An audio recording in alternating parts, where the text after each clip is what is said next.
we can walk around and say, I forgive you. But if I'm saying it with clenched teeth and a mean mug on my face, then you know I ain't forgave you. Forgiveness. It is one of the hardest things to do.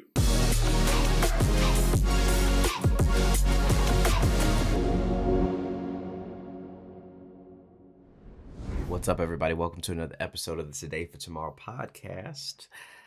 Rodney was having a conversation recently. You want to go ahead and frame this out? Yeah. You know, it was, it kind of was a conversation I didn't see coming, but it was a good conversation. And it was about forgiveness. And it wasn't necessarily a conversation. It was actually a text back and forth. And hey, appreciate all those watching the podcast because that's what brought it on. And it was about, forgiveness, and I thought we had talked about forgiveness on the podcast, but actually it was a message that I did. But it is one of the hardest things to do. And the individual and I were going back and forth a little bit, and the conversation just reminded me of how hard it is to forgive. Now, there's different levels, right? If somebody step on your toe, you're like, okay, I'm sorry, no problem. But I'm talking about those situations where somebody really hits you in the heart, and or you just got a lot of anger or just a total disrespect. It can be very difficult to let that go. And then the other thing is what is forgiveness? What does it look like? That's kind of what I want to get into, because we can walk around and say I forgive you, but if I'm saying it with clenched teeth and a mean mug on my face, then I ain't forgave you. The words mean nothing. So I just want to talk about. Let's talk about what does forgiveness look like?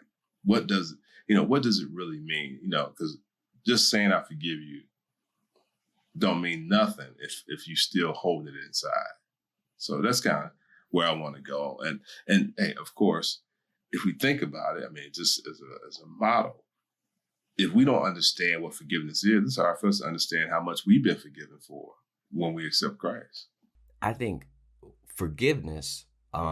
One, you have to be able to forgive. But I think when you say that, when someone says that, they're like, oh, okay, forgive, cool, I'm good. But the reality is, the human experience, as we already know, is that you need to have rapid forgiveness, because a lot of times when somebody does something, and you forgive them, you're like, I forgive you for that, cool, whatever. And then somebody might do it again, or they might do something different, or they do, because the amount of time that you stay in unforgiveness is all wasted time for you and for that person. And oftentimes it's only you who's really dealing with the emotional weight of the situation. That's the reality. Because unfortunately, let's do the small example here. Somebody stepped on your toe. They didn't even realize they did it. They're just walking around freely. They're not thinking twice about it. They thought it was just a part of the wall because you were standing close to it, right? They kept walking. But you stayed festering over the fact that they stepped on your toe for the rest of your day. You came into the meeting with an attitude. You was yelling at your kids because of it. You said some crazy stuff to your wife. You are just short fused for the rest of the day because you were still thinking about that one thing that happened earlier that didn't have anything to do with the other people who you were yelling at. It didn't have anything to do with them. But you didn't stop to forgive, not just in words, but to actually release, because that's what it really is. It's actually getting the weight of a thing off of you, saying that not only do I verbally, I forgive you, but also I'm not going to allow this to bother me anymore, because I now have to reframe my thinking of you in my mind. I have to okay, because of this thing, I put you in a frame of negativity. I put you in a place where I don't think well of you, and I don't think well of our relationship. I don't think well of this situation. You have to literally reframe your whole thinking about a person or a thing so that you can actually release any sort of tension or negativity or strain that's in your mind about the situation. That's how forgiveness actually works, because only until you actually can do that, you're going to be holding on to it. And as long as you're holding on to it, it's going to only hurt you. That person like that stepped on your toe might not even realize they stepped on your toe. And we build this whole narrative in our head that they did it on purpose. Mm-hmm. They're doing it just to get under our skin. I mean, that whole unforgiveness piece takes a whole nother, like, a storyline gets created in your head that's not even there, And I'm not saying that these people are not the best people in the world sometimes. I mean, this person might be known for stepping on people's toes. That's what you knew that in advance, though. Yeah, that's what they do. They don't care about who toe they step on. They just stepping on toes. It could be personal, whatever the case. It's just walking too close. Exactly. But the key thing you said as well, too, is how it impacts us. Because the thing is that person stepping on the toe, and just like you lay it out, now you upset, you go home, you're short with your wife, short with other people around you. Now you've taken that incident that was between you and, say, that person. Now you've brought other people into it where your attitude, your mood is now being, you pouring that on other folks. So that weight that you have, you displacing it by dispersing it across people who are innocent. You know, getting that. So it's almost how it grows, and then before you know it, you put yourself in a position where people need to forgive you because of how maybe you've acted. I mean, it's always, when I say reframing, I mean, if we're, and I believe that this is a revelation that we all get in real, like, live. Okay, this is, when I say reframing, it's really a shift in perspective. And so I believe, and let's talk about this. I believe that the key to actually forgiving somebody, anybody, is literally shifting your perspective about whatever the situation is. Think about it like this. If you had a tough relationship with your father, right? You might grow up thinking about, oh man, he did this, or he didn't do this, or he wasn't there, or, he treated my mom in this way, right? And so now you've got all these negative thoughts, these hard emotions towards this person, and you hold them. You hold them. He doesn't hold them. You hold them. And the only way that I have found to actually forgive somebody and release it to where it doesn't affect me anymore is to shift my perspective. And what I mean by that is, okay, if I start to really realize or think about the fact that this is a person, this is a human being, they were not born the way that they are. They weren't born the way that they've become. Their attitude wasn't this way. They weren't treating people this way. I mean, as a baby, you don't have enough in you to do certain things. Yeah. And so that person there were certain things that had to happen in their life for them to become the person that they became.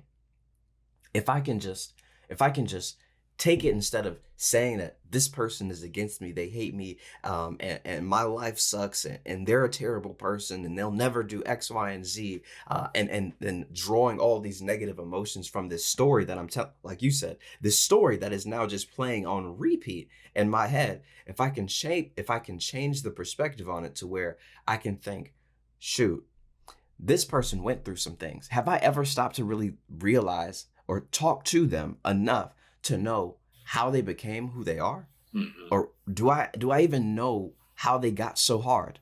Maybe their relationship with their father was even worse. Mm-hmm. Maybe they were abused. Maybe their situation was so tough growing up or to this point in their life that they didn't have another option but to become a hard human being. And now when you are, you don't feel loved, as a kid, it's because they never felt it ever in their life. Mm. And so even their small attempts at doing it, which could be, oh, I got you a gift. And then they yell at you to tell you that they got you a gift. Yeah. To them, that was them showing their love to you. But to you, you're looking at all these other examples like, well, Johnny or Timmy or Sally, when their parent came in, they got a hug. You don't ever give me a hug.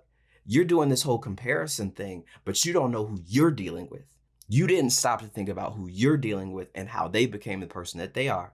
And so when you shift the perspective and think, oh man, this is a human too. There were things that actually caused this to happen. And so I can either sit here and be upset about this for my entire life, or I can just accept the reality of who they are and then act accordingly. I don't have to be at everything. I don't have to accept everything. I can set boundaries with this person and I can live my life free of this negativity and these hard emotions that I have towards this person, because I can just believe that they are who they are and maybe they don't ever change. Okay. And what are you going to do about it? Because you're not changing them. No. You I love the way you put that out there, because that's the truth. I mean, that reframing is important, because in understanding, not that we always have the ability or access to truly understand that other person, but to your point, Martell, is that we got to say that, okay, this person didn't just come out the womb like this, like you said. So life, some things shaped them, okay? Experiences, whatever, shaped them. And I think one thing you said is key too, is that people are who they are. If this is, some people, they don't see anything wrong with their behavior, and they're not looking at changing nothing about themselves. That's just who they are. And to your point, they got shaped that way from some reason. We're not the one that's going to change them. Our unforgiveness is not going to change them. If we, to your point as well, if you accept them where they are, not accept them, if you understand where they are, and you said a key word, boundaries, and you understand what boundaries you need to put up to protect yourself. Because I'm going to use this example, it's not the greatest, but I'm going to use it. If you got someone that you let's say, associate, they become addicted to drugs. Okay. They've been addicted to drugs for as long as you know them. You want them to get off drugs. You want to see them in a better place, but they're addicted to drugs. So okay, I cannot put this person in a situation where they're gonna, if they see money or they see this, they're gonna take it. All right, because they've been known to do it in the past. So why should I expect them to do anything different than that? There it is. Why should I expect them to do anything different? That's who they are. So do I like it? No, I don't like it. But why am I getting upset when they've always done this? This is who they always been. I need to let it go and not put them in situations where they're going to take something that I have or something that somebody else has. And all you can do is just understand that and not let it be personal. You know what I mean? You know what I'm saying? Because I think what happens is, and you was kind of getting to this, and I'm going a long way around it to get to it too, but is, this is who this person is. You left the money on the table. You know they were coming over, and they took the money. And yeah, okay, you're upset they took it, but you knew they were going to take it. You knew it. You knew it. So what's the point in holding all this animosity towards them when the drugs is what's talking to them? They're sick. You know what I mean? Their condition is such where they can't control it. And I think that's true with some people and how we act. There's certain things that if we're not self-aware, we just, I ain't gonna say we don't have control over it, but it's who we are. You know what I mean? Your perspective on who they are is not based on evidence. If you've decided that that if you leave $1 out, they will take it. I don't care if it's their mama's house. It doesn't matter if it's the family reunion. If it's on the table, they're going to take it. And that's the evidence that you've been given. You know this. But for some reason, you are so you're so hungry, so thirsty to believe that they're a different person. They've changed. They're a better person. They're not going to do that because it's me. We good. We cool. They wouldn't do that to me. If they knew it was mine, they wouldn't do that to me. But the evidence says, it don't matter who they are, who you are, they doing it. But you decided to go with how you want them to be versus who they are, and you left it on the table, and now you're upset that they still did what you knew it, they were going to do. Exactly. Yeah. That's a you problem. It is. And that's where, now, the forgiveness piece of this is that, okay, I need to forgive them because they are sick. They're dealing with something that I don't understand. Okay. But at the same time, I probably need to distance myself from that person. And that's okay. That's all right. That's all right. And in some cases, because there's a case in our family, Sherry and I, where there's an individual who, at times I'm like, okay, I forgive, I'm moving on. But when I see that individual, it comes back. You know what I'm saying? And I must say, it don't come back the same way, but it comes back. But everything we talked about here, I got to understand. This individual this is who they are. They twisted. This is who they are. And it's, and I will say, unfortunately, I think the hard part when you got that evil, there's an evilness in somebody. And you like. They did it on purpose. Yeah, yeah. And how you address it. So I've learned through the years, he knows how I feel. It's clear. Okay, so I don't play games with him. I don't have a lot of small talk with him either. So that whole boundary thing you're talking about, he knows how I feel. I'm not, I'm cordial to the point, to one point, but I must admit, when I'm in his presence, I have to pray. Okay, I have to be like, okay, Lord, help me with this, because the other point that I was raised, I'm the one that's hurting on the inside from this, and I'm the one that's allowing it to change my demeanor, change who I am. And I'm like, what am I doing? Why am I allowing this person's power? I'm giving this person power over me, And like you said, it's about me at this point. This is who he is. So why am I giving him power? Why am I allowing him to impact me this way? You know what I'm saying? It's like, so I got to let it go, because forgiveness is freedom in that respect, is what I'm saying. I think you also mentioned a key point, though, that I feel like there's a group who's forgetting this part. You said, he knows how I feel. That's what you said. And the fact that he knows how you feel means that it had to be communicated somehow. now, because I've had conversations where it's like some people, they feel hurt by something that you did or said, and they've sat with it for so long without communicating it to you, and they're like, "Argh!" And so then there's a boiling point. Like it's just been bubbling up. And then maybe the next time that same thing happens again, they just burst out, you always, and you blah, and blah, blah, blah.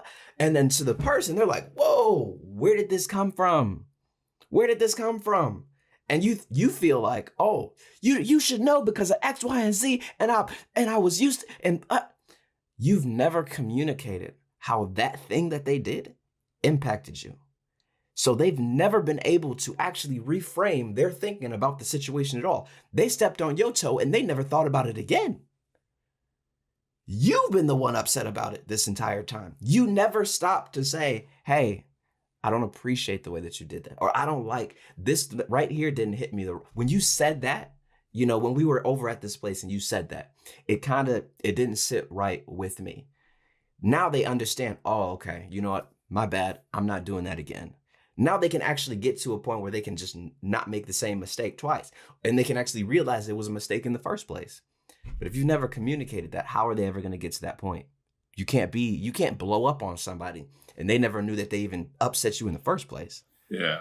Yeah. No, that's good. No, that's actually an excellent point, because that's another tendency that happens, right? What you described is the person doesn't even know how you feel. And look, let's be warning, okay? Yeah, warning alert here, okay?